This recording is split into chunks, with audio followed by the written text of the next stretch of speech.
Ce terme désigne les dégâts irréversibles causés par le dérèglement climatique, en particulier dans les communautés vulnérables.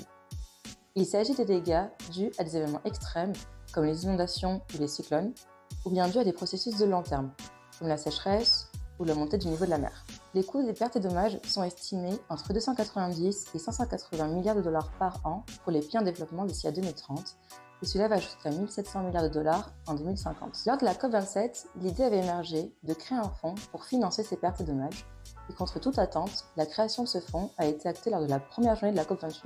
Ce fonds serait hébergé de manière temporaire par la Banque mondiale et devrait être opérationnel d'ici l'année prochaine. C'est une victoire pour les pays du Sud qui demandaient la création de ce fonds depuis 30 ans. En effet, ce sont ces pays qui sont les plus sujets à affronter ces dégâts irréversibles et la création de ce fonds permettra donc d'aider les pays vulnérables à affronter les dégâts économiques et non économiques liés au changement climatique. La création de ce fonds est une belle avancée, mais il reste des zones d'ombre. Le fonds n'a pas défini de montant financier minimum à atteindre et les pays historiquement les plus émetteurs de gaz à effet de serre n'ont pas l'obligation de contribuer à ce financement.